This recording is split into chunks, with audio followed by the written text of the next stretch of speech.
আসসালামু আলাইকুম রহমতুল্লাহি ওয়া বারাকাতুহু। আজ আমরা আসছি হলো উহুদ পাহাড় দেখব এবং আমির হামজা আমাদের নবীজির প্রিয় চাচার কবর অর্থাৎ মাজার দেখাবো আপনাদেরকে। এই সেই উহুদ পাহাড়। আমরা একটু ক্যামেরাটা পিছনে দিই। যে পাহাড়ে উহুদের যুদ্ধ সংগঠিত হয়েছিল, যেখানে 70 জন সাহাবী শাহাদাত বরণ করেন এবং এই পাহাড়ে আমাদের নবীজি হযরত মুহাম্মদ সাল্লাল্লাহু আলাইহি সাল্লামের দন্ত মোবারক পরে। এই পাহাড়টি নাকি আমাদের নবীর খুব প্রিয় পাহাড় ছিল। নবীজি খুব ভালোবাসতেন পাহাড়কে, এই উহুদ পাহাড়কে। এখানে কিন্তু লক্ষাধিক পর্যটক আসে ঘোরার জন্য, দেখার জন্য। আমাদের ইসলামের ইতিহাস, কৃষ্টি, কালচার অনেক কিছুই কিন্তু এখানে দেখা যায়। দেখতেছেন উহুদ পাহাড়টি।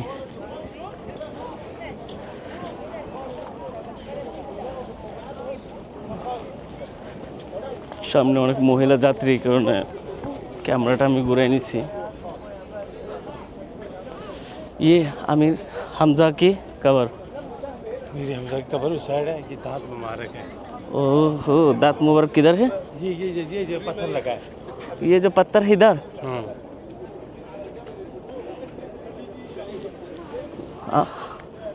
আমাদের নবীজির দাঁত মুবারক এখানে যুদ্ধের সময় যে পড়ে গেছিল। জুম করে দেখাতে পারি কিনা জানি না, আমি মোবাইল দিয়ে তুলি।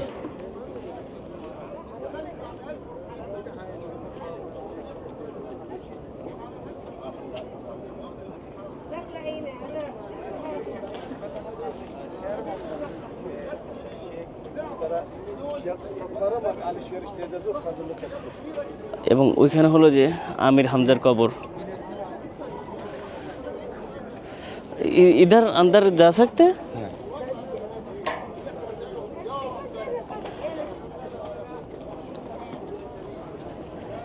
আমরা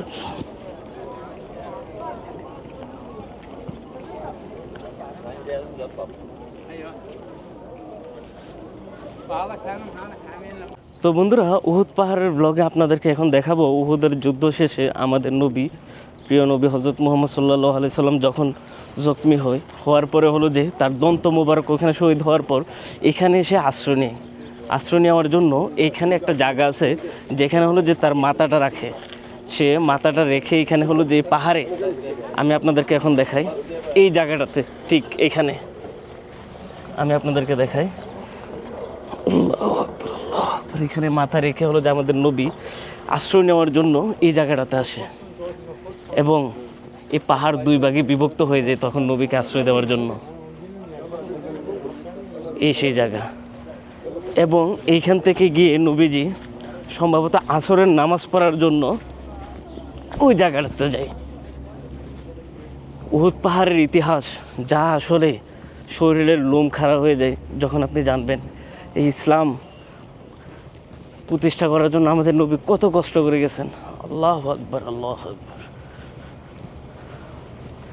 ইসলামের ইতিহাস আজকাল যা শুরু হয়েছে, এই যুদ্ধ এক খামিনিকে মেরে ফেলছে গতকাল রাতে।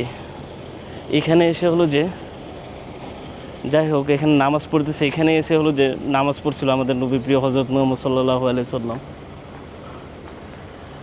আসরের নামাজ, असर से लेके मगरिब तक इधर बैठे थे। হ্যাঁ, বন্ধুরা देखो ना, ये पहाड़ फटा हुआ है। এই যে দেখেন পাহাড় যে দুই ভাগে বিভক্ত আছে, এই পাহাড় আমাদের নবীকে আশ্রয় দিয়েছিল দুই ভাগে বিভক্ত হয়ে।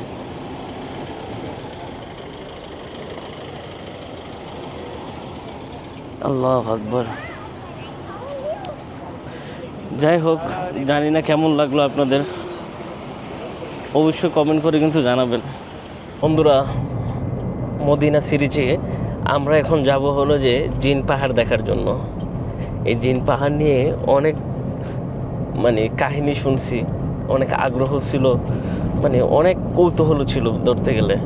যে পাহাড়ে নাকি আপনার বিপরীত, অর্থাৎ হলো যে আমরা কোনো বস্তু যদি রাখি নিচের দিকে পড়ে, বাট ওই পাহাড়টা এমন একটা পাহাড় যেটা হলো যে উপরের দিকে যায়। চুম্বকের অথবা হলো যে মেরুর বিপরীত আকর্ষণ যেটা থাকে, তো মদিনার রাস্তাঘাটগুলো আপনাদেরকে এক প্রকার দেখায়নি। এই যে দেখুন এখানকার রাস্তাঘাট কেমন হয়ে থাকে, যেহেতু যাচ্ছি আমরা সামনে, আপনাদেরকে কেননা একটু ঝলক দেখাই যায়। চারপাশে হলো মানে চারদিকে আপনি দেখবেন খেজুরের বাগান। দেখুন মাশাআল্লাহ কত সুন্দর লাগতেছে, চারিদিকে খেজুর বাগান, মাঝখান দিয়ে রোড যাচ্ছে এবং আমরা চলতেছি সেই ঐতিহাসিক পাহাড় দেখার জন্য, যে পাহাড়ের নাম জিন পাহাড়। অনেক বাঙালিরা সেটাকে জিন পাহাড় বলে চিনে রাখে। আপনি যদি আমার এই সিরিজের আগের ভিডিওগুলো দেখে না থাকেন তাহলে কিন্তু দেখে আসতে পারেন। উমরা সিরিজের প্রথমবার কিভাবে উমরা করবেন, এর করণীয় কি, মক্কা কিভাবে তৈরি হয়েছিল, এর ইতিহাস কি, এবং কিভাবে আমাদের কাবা শরীফের পুনরায় আবার হলো যে তৈরি করা হয়েছিল, ইব্রাহিম আলাইহিস সালাম, ইসমাইল আলাইহিস সালাম, দেন হলো যে কুরবানির ইতিহাস, এসব বিষয়গুলো আমি আপনাদের সামনে তুলে ধরার চেষ্টা করছি অ্যাজ এ ব্লগার হিসাবে। রমজান মাসে আপনাদের সামনে ইসলামিক কৃষ্টি কালচারগুলো দেখানোর জন্য যথেষ্ট পরিমাণে ট্রাই করছি। যাই হোক, মদিনার রুট মাশাআল্লাহ, প্রথমবার দেখে থাকলে কিন্তু অবশ্যই কমেন্ট করে জানাবেন আপনার অনুভূতি কি। আল্লাহর নিয়ামত হলো যে খেজুর, বাহ, আমাদের নবীজির পছন্দের আজোয়া খেজুর এখানে আছে, বিভিন্ন ধরনের খেজুরের বাগান এখানে। চারিদিকে দেখুন কি নীল আকাশ এবং চমৎকার একটা পরিবেশ, মাশাআল্লাহ।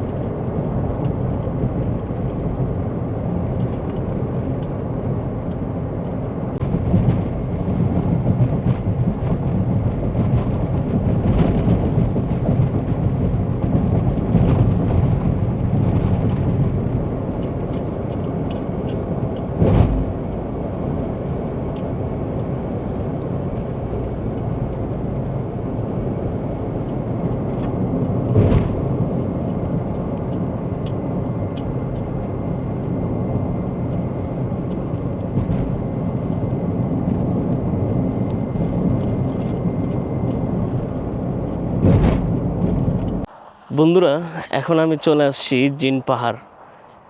আপনাদেরকে যদি দেখায় আল্লাহ তাআলার কুদরতের আরেক নিদর্শন, এই হলো জিন পাহাড়, যেটা মদিনার দিকে কাইত হয়েছে। আপনারা খালি চোখে দেখতে পারবেন কিনা জানি না, জাস্ট দেখুন, এটা মদিনার দিকে কিন্তু ঝুঁকে আছে জিন পাহাড়টা।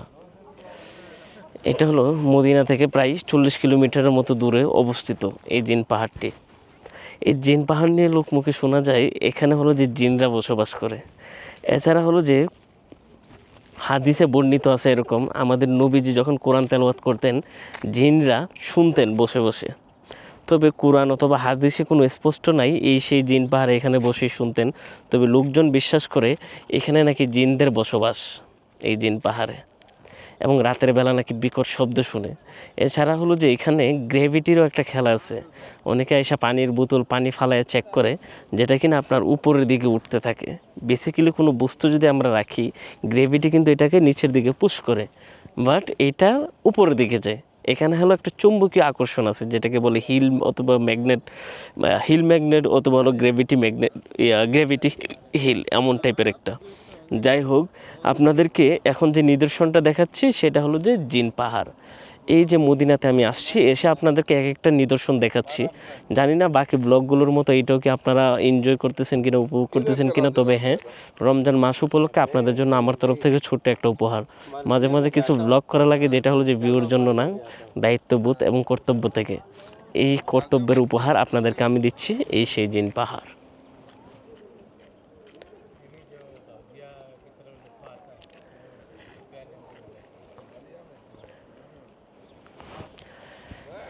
যাই হোক, এবার কিছু কথা বলে রাখি। এই যে পাঞ্জাবিটা দেখতেছেন, এটা হলো যে রেভস বিডি, আমার নিজস্ব ব্র্যান্ড। আপনাদেরকে অনুরোধ করব, এই ঈদে যদি কেউ আধুনিক স্টাইলের কিছু panjabi, drop shoulder, jeans, trendy পোশাক খুঁজেন তাহলে revsbd.com লিখে সার্চ করুন, অথবা ভৈরব, নরসিংদী, আশুগঞ্জ, ব্রাহ্মণবাড়িয়ার আশেপাশে থাকলে আমাদের পেজ অথবা আমাদের শোরুম ভিজিট করতে পারেন। শোরুমের ঠিকানা কোথায়? ভৈরব বাজার, নদী বাংলা সেন্টার পয়েন্ট, 2য় তলা, 14 নম্বর শপ, লিফটের সোজাসুজি। আমি আবারও বলি, ভৈরব বাজার, নদী Bangla centre point, bus stand সংলগ্ন, 2য় তলা, নদী বাংলা সেন্টার পয়েন্ট, নম্বর শপ, লিফটের সোজাসুজি। যাই হোক, প্রমোশন করে নিলাম। আমরা এখন চলে যাব মদিনা মনোয়ারার দিকে আপনাদেরকে দেখানোর জন্য। এই সিরিজ আপনাদের যদি বিন্দু পরিমাণ ভালো লেগে থাকে, কাইন্ডলি লাইক কমেন্ট করবেন এবং শেয়ার করবেন। আপনাদের জন্য কিন্তু আমার এই পথ চলা।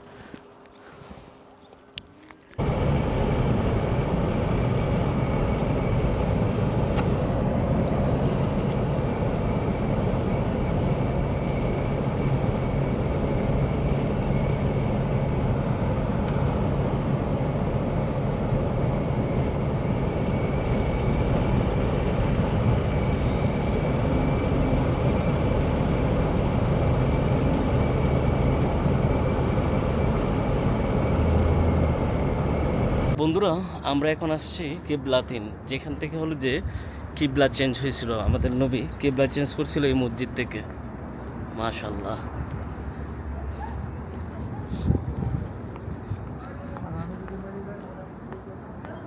কি সুন্দর মসজিদ।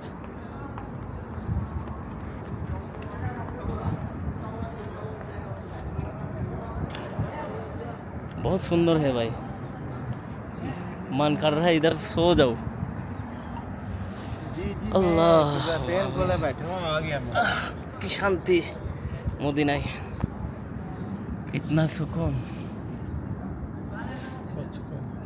अल्लाह, इधर ही हमारा नबी पर सो रहा है। বন্ধুরা, এই সেই জায়গায় যেখানে আমাদের নবী শুয়ে আছে মদিনাতে। মানে এইটা এক্সাক্ট প্লেস না, এখান থেকে আমরা যে কাবা, अगर ऐसे हो जाओ, सो जाओ ना, सो जाओ। सुबह उठेंगे पता ही नहीं चलेगा, सोना नहीं है। এখান থেকে কিবলা চেঞ্জ হয়েছিল।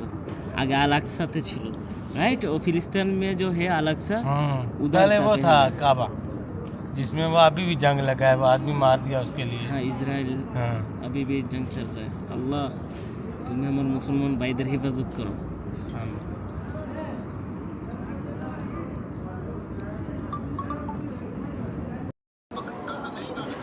আল্লাহুম্মা আমিন। আমার মুসলমান ভাইদের তুমি হেফাজত করো আল্লাহ। আল্লাহু আকবার। ইরানেও যুদ্ধ চলতেছে। হে আল্লাহ, কত নিরীহ শিশু মা বোন মারা যাইতেছে। আল্লাহ, তুমি তাদের হেফাজত করো। এই দুনিয়াতে কোনো জালিমই টিকে নাই বেশি দিন, সবারই শেষ হয়েছে। আল্লাহ, তুমি তাদের উপরে গজব দাও যারা আমার এই মুসলমান ভাইদের উপর অত্যাচার নিপীড়ন করতেছে। বন্ধুরা, কেমন লাগতেছে আমার এই মদিনার সিরিজ জানাবেন কিন্তু কমেন্ট করে।